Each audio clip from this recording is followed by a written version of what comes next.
दोस्तों पेश है आप सबके नया अपडेट। आज की इस वीडियो में हम लोग उर्दू ग्रामर के तहत हरूफ तहज्जी को पढ़ेंगे। हम लोग देखेंगे हरूफ की कितनी किस्में हैं, तमाम अक़साम को हम लोग पढ़ेंगे। चलते ही शुरू करते हैं वीडियो को। इससे पहले आपसे अपील करता हूँ कि चैनल को सब्सक्राइब कर लिए, चैनल को सब्सक्राइब कर लीजिए, वीडियो को लाइक और शेयर ज़रूर कीजिए। हरूफ तहज्जी यानी इल्म हिजा, जिसे इंग्लिश में अल्फ़ाबेट कहा जाता है और हिंदी में वर्णमाला। तो हम लोग देखेंगे कि उर्दू में हरूफ तहज्जी कितने हैं। हमारे मुंह से जो आवाज़ें निकलती हैं उन आवाज़ों की सबसे छोटी इकाई को जब तहरीरी शक्ल में लाते हैं तो उन्हें हरूफ तहज्जी कहा जाता है या इल्म हिजा कहते हैं, जैसे कि अलिफ, बा, ता, सा वगैरह। तहरीरी एतबार से हरूफ की दो अक़साम हैं। पहला हरूफ मुफ़रद, दूसरा हरूफ मुरक्कब। हरूफ मुफ़रद जो तन्हा मुफ़रद हो उनकी तादाद 37 है, बाज़ के नज़दीक 36 है। जिनके नज़दीक 36 है वो लोग इस या को इसमें शामिल नहीं करते हैं। हरूफ मुफ़रद अलिफ से लेकर या तक आप लोग देख पा रहे हैं, ये हरूफ मुफ़रद है। हरूफ मुरक्कब दो मुफ़रद हरूफ मिलकर के जब एक हर्फ की आवाज़ पैदा करे उन्हें मुरक्कब हर्फ कहा जाता है। उनकी तादाद 15 है, आप लोग देख पा रहे हैं यहाँ पर। असल में इनकी आवाज़ हिंदी में पाई जाती है, तो उर्दू में ये आवाज़ पैदा करने के लिए है के साथ एक हर्फ को मिलाना पड़ता है। जैसे बा में हे जोड़ने से भे, पा में हे जोड़ने से फे, ता में हे मिलाने से थे, टा में हे लगाने से ठे। इसी प्रकार यहाँ पर कुल 15 हरूफ हैं। हरूफ मुरक्कब यानी संयुक्त अक्षर, जैसे कि हिंदी में अक्षय, तरा, ज्ञा वगैरह। बाएतबार आवाज़ हरूफ की दो अक़साम हैं आवाज़ के एतबार से, हरूफ इल्लत और हरूफ सही। हरूफ इल्लत जिसे इंग्लिश में वावेल कहा जाता है वो कौन कौन से हैं? उर्दू में हरूफ इल्लत 3 है, अलिफ, वाव और या। लेकिन इसके लिए कंडीशन है कि जब ये हरूफ किसी लफ्ज़ के बीच या आखिर में आए और साकिन हो यानी उस पर जज़म हो, और लफ्ज़ के शुरू में ये नहीं आ सकते। जैसे कि बिल्ली, बालू, दौड़। बिल्ली में या, बालू में वाव, दौड़ में वाव, ये हरूफ इल्लत हैं। मगर ख़याल में अलिफ, वज़ीर में वाव और बकवास में वाव हरूफ इल्लत नहीं है। इसमें एक कंडीशन ये थी कि वो साकिन हो। तो हम देख पा रहे हैं कि ख़याल में या साकिन नहीं है, मुतहर्रिक है, इस पर ज़बर है। वज़ीर में वाव साकिन नहीं है बल्कि उस पर ज़बर है।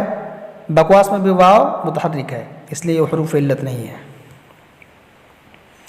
हरूफ सही को याद करना, हरूफ सही को याद रखना आसान है।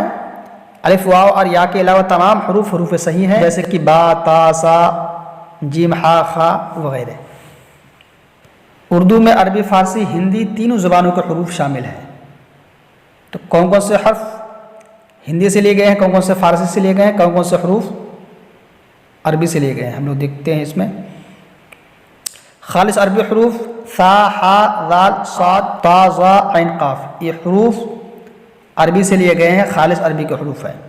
खालिस फ़ारसी हरूफ ता, चा, ज़ा और गाफ, ये खालिस फ़ारसी के हरूफ हैं, फ़ारसी से उर्दू में आए हैं। ये खालिस हिंदी हरूफ टा, डाल और डा, ये हरूफ हिंदी से लिए गए हैं।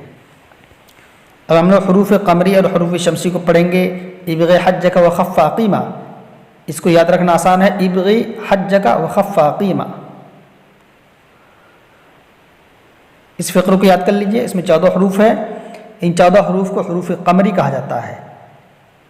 इनसे पहले जब अलिफ लाम आता है तो अलिफ पढ़ा नहीं जाता अलिफ लाम का, जैसे कि वल कमरी वल फजरी, इसमें जो अलिफ लाम आया वाव डायरेक्ट लाम से मिल जाएगा, अलिफ नहीं पढ़ा जाएगा। हरूफ शमसी को देखते हैं। ता, सा, दाल, दाल, रा, ज़ा, सीन, शीन, स्वाद, ज़ाद, तो, ज़ो, लाम, नून, ये 14 हरूफ शमसी हैं। यानी हरूफ कमरी के अलावा सभी हरूफ शमसी हैं। याद रखने का एक तरीका ये भी हो सकता है कि इब्ग़ी हज्जक व खफ़्फ़ा क़ीमा, इस फ़िक्रे में जो 14 हरूफ हैं ये हरूफ कमरी है, इसके अलावा जितने भी हरूफ होंगे वो हरूफ शमसी होंगे। अगर इस तरीके से याद न रख पाएँ तो इसको याद कर सकते हैं आप लोग, इब्ग़ी हज्जक व खफ़्फ़ा क़ीमा। इसके अलावा जितने भी हरूफ हैं वो हरूफ शमसी हैं। हरूफ मनक़ूता मनकूता मतलब नुक्ता वाला हरूफ या मुअजमा। जिन हरूफ पर नुक्ता होता है उन्हें मनकूता कहा जाता है, जैसे कि बा, ता, सा, जीम, इस पर भी नुक्ता हो। हरूफ गैर मनकूता, जिन हरूफ पर नुक्ता नहीं होता है उन्हें गैर मनकूता कहते हैं, जैसे कि अलिफ, हा, दाल, ता, सीन, लाम वगैरह। अलिफ की दो किस्में हैं, अलिफ ममदूदा, अलिफ मकसूरा। अलिफ ममदूदा क्या क्या है? अलिफ ममदूदा क्या है? अलिफ ममदूदा मद का माना खींचने के है, जिन हरूफ पर मद हो उसे ममदूदा कहा जाता है, यानी खींचा हुआ हरूफ, जैसे कि आम, आप, आवाज़ वगैरह। आम में आ, ये ममदूदा अलिफ है। आप में आ, ये भी ममदूदा हरूफ है। अलिफ मकसूरा, जिस हर्फ पर अलिफ की आवाज़ के लिए खड़ा ज़बर लगाया जाए, जैसे कि आला में लाम के ऊपर खड़ा ज़बर, मूसा, इनका तलफ़्फ़ुज़ होगा आला मूसा। अलिफ मकसूरा दीगर हरूफ पर भी लगाया जा सकता है, जैसे कि ज़कात, सलात, अब्दुर्रहमान, काफ के ऊपर और लाम के ऊपर यहाँ पर अलिफ मकसूरा लगाया गया है, अब्दुर्रहमान में मीम के ऊपर।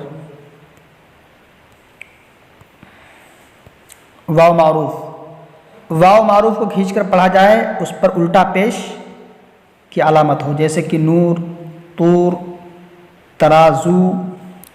वाव मजहूल, वाव मजहूल को खींचकर ना पढ़ा जाए उस पर पेश की अलामत होती है, जैसे कि मोर, रोज़, कोट। इस तरीके से जिसे जल्दी पढ़ा जाए जिस वाव को, उसे वाव मजहूल कहेंगे, जैसे कि मोर, रोज़, कोट, दोस्त वगैरह। वाव मौजूला, वाव मौजूला जो वाव लिखने में आए लेकिन पढ़ा ना जाए, जैसे कि खुश, ख्वाब, लिखने में खुश होता है लेकिन वाव पढ़ा नहीं जाएगा, ऐसे ख्वाब होगा, ख्वाब लिखने में आएगा लेकिन ख्वाब पढ़ा जाएगा। खाजा, ख्वाहिश, ये वाव लिखने में आता है लेकिन पढ़ा नहीं जाता है। वाव अत्फ, जो वाव दो लफ्ज़ों को जोड़ने के लिए इस्तेमाल हो वाव अत्फ कहा जाता है, या हर्फ अत्फ कहा जाता है, जैसे कि अमीर और गरीब में वाव अत्फ है। सुबह शाम, वाव लीन, जो वाव ज़बर के बाद आए, जैसे कि फ़ौज, खौफ, मौत, ज़ौज। तो फ़ौज में वाव जो है ज़बर के बाद है, वाव चाहता है कि उससे पहले पेश हो, लेकिन यहाँ पर वाव से पहले ज़बर आ रहा है, तो इस वाव को हम लोग क्या कहेंगे? वावलीन।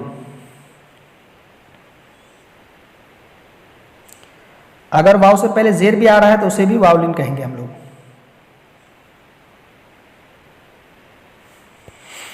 या मारूफ हमारे लिए समझना ये आसान होगा अगर हम लोग वाव मारूफ, वाव मजहूल को समझ लेंगे तो या मारूफ को भी समझना आसान हो जाएगा।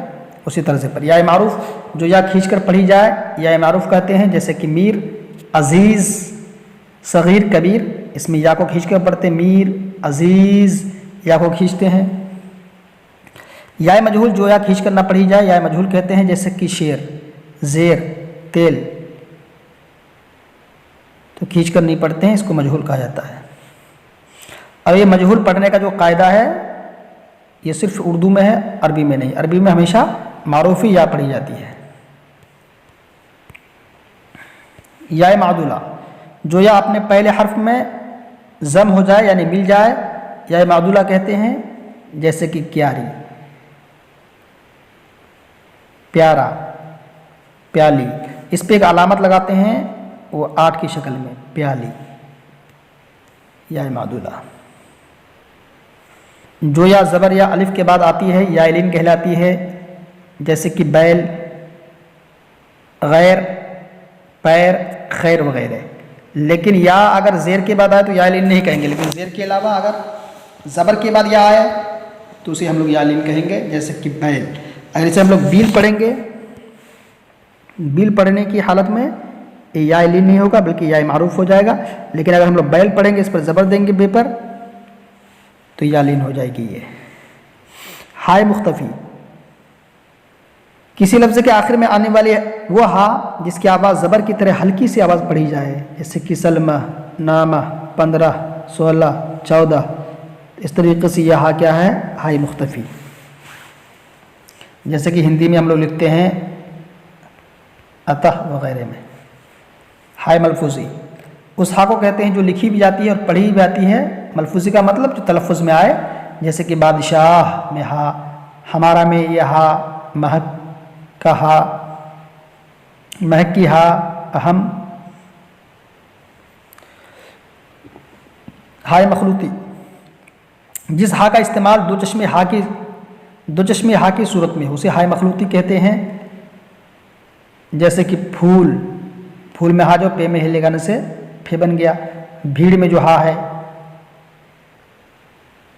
घुन में जो हा है, साथ में जो हा है, ते के साथ जो हा मिला हुआ है, यह हाय मखलूती है। दोस्तों उम्मीद करता हूँ कि आपको जानकारी पसंद आई होगी। इस वीडियो को लाइक और शेयर ज़रूर कीजिए। थैंक्स, आप सबका शुक्रिया।